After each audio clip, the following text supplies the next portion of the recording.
आज के इस वीडियो में हम देखेंगे कि आरएनपी स्कूल मैनेजमेंट सॉफ्टवेयर में हम स्टूडेंट की फ़ी को किस प्रकार से सबमिट करते हैं, किस प्रकार से फ़ी रिसीप्ट जनरेट कर सकते हैं और किस प्रकार से हमें फ़ीस का मैसेज भेजना होता है। उसके लिए हमें फाइनेंशियल मैनेजमेंट में जाना होगा और उसके बाद क्लिक करेंगे मैनेज स्टूडेंट फ़ी पर। यहाँ पर सर्च बार दिखाई देगा, आप क्लास के साथ, सेक्शन के साथ, मीडियम के साथ, रजिस्ट्रेशन नंबर के साथ और स्टूडेंट नेम के साथ आसानी से फ़िल्टर कर सकते हैं। इसके अलावा भी अगर आप किसी अन्य फ़ील्ड के साथ फ़िल्टर करना चाहते हैं तो आपको मोर पर क्लिक करना होगा और उसके बाद आप सभी फ़ील्ड के साथ फ़िल्टर कर सकते हैं।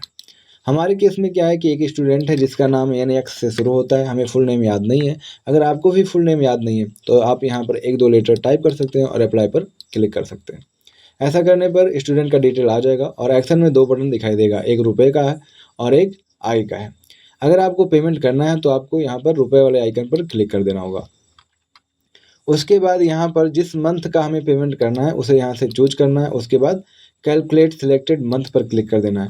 ऐसा करने पर यहाँ पर जो भी फ़ी स्ट्रक्चर बना होगा उसके अकॉर्डिंग कैलकुलेट हो जाएगा। हमारे केस में 12,200 रुपये यहाँ पर कैलकुलेट हो चुका है। अगर हम लेट फ़ी लगाना चाहें तो यहाँ पर आसानी से लेट फ़ी लगा सकते हैं, लेकिन अगर आप फाइन पॉलिसी सेटअप कर चुके हैं तो यहाँ पर ऑटोमेटिक लेट फ़ी कैलकुलेट हो जाएगा। उसके बाद हमारे केस में क्या है कि 12,200 रुपये यहाँ पर है। अगर हम 200 रुपये डिस्काउंट देना चाहें तो यहाँ आसानी से 200 रुपये दे सकते हैं, लेकिन आपको रीज़न लिखना पड़ेगा कि क्यों डिस्काउंट दिया जा रहा है। जैसे हमारे केस में क्या है कि बाई मैनेजर, आपके केस में कोई और रीज़न हो सकता है तो आपको वही रीज़न टाइप करना होगा। उसके बाद यहाँ पर अदर फ़ी भी टाइप कर सकते हैं। जैसे कुछ फ़ीस ऐसे होते हैं जिनका कॉन्फ़िगर नहीं किया गया होता है। जैसे हमारे केस में क्या है, टूर फ़ीस है जिसका कॉन्फ़िगर नहीं किया गया है, लेकिन इस स्टूडेंट से हमें लेना है। तो क्या करना है, यहाँ पर हमें वो अमाउंट टाइप कर देना है जो फ़ीस लेना है और अदर फ़ी कमेंट में हमें यहाँ पर टूर फ़ी टाइप कर देना है। उसके बाद हम पेमेंट मोड चूज़ कर लेंगे। जैसे हमारे केस में कैश पेमेंट मिल रहा है, आपके केस में हो सकता है UPI हो या बैंक ट्रांसफ़र हो, जो भी है आप यहाँ से चूज़ कर लीजिएगा। उसके बाद टोटल 13,200 रुपये हो रहा है, हमने 200 रुपये डिस्काउंट कर दिया तो टोटल पेबल 13,000 रुपये हो गया। न्यू बैलेंस 0 है क्योंकि हमें पूरा पेमेंट यहाँ पर दिख रहा है। लेकिन ऐसा भी केस हो सकता है कि स्टूडेंट के पास टोटल पेमेंट ना हो, तो इस कंडीशन में जितना भी पेमेंट मिलता है आपको, उसे आपको यहाँ पर टाइप कर देना। जैसे हमारे केस में 6,000 रुपये मिल रहा है तो हम यहाँ पर 6,000 रुपये टाइप कर देंगे और जो बैलेंस बचेगा वो 7,000 रुपये बैलेंस बचेगा। उसके बाद सबमिट पेमेंट पर आपको क्लिक कर देना होगा।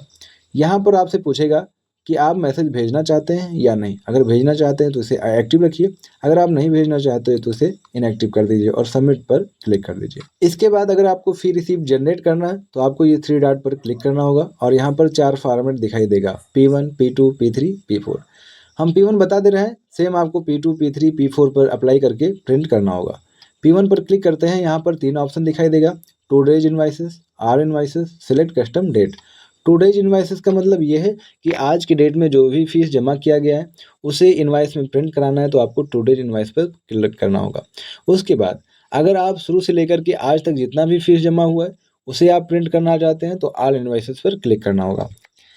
सेलेक्ट कस्टम डेट में क्या है कि अगर आप कस्टम डेट में इनवाइस जनरेट करना चाहते हैं तो आपको इस पर क्लिक करना होगा। उसके बाद जैसे हमारे केस में क्या है कि 25 तारीख को हमने पेमेंट किया है तो इसलिए 25 तारीख चूज करना होगा। लेकिन आपके केस में क्या हो सकता है कि कुछ भी डेट हो सकता है, उसमें आपका अगर फीस जमा हुआ है तो उसे आपको क्या करना है, क्लिक कर लेना है। क्लिक करने के बाद ओके पर क्लिक कर देना है।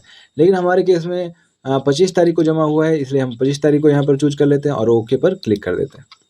ऐसा करने पर यहाँ पर जो फ़ी इनवाइसेस है जनरेट हो जाएगा और ये जो जनरेट हुआ है, जिस डेट में जनरेट हुआ है, इसका अगर मैसेज आपको भेजना है तो आपको इस वाले आइकन पर क्लिक करना है। क्लिक करते ही मैसेज चला जाएगा।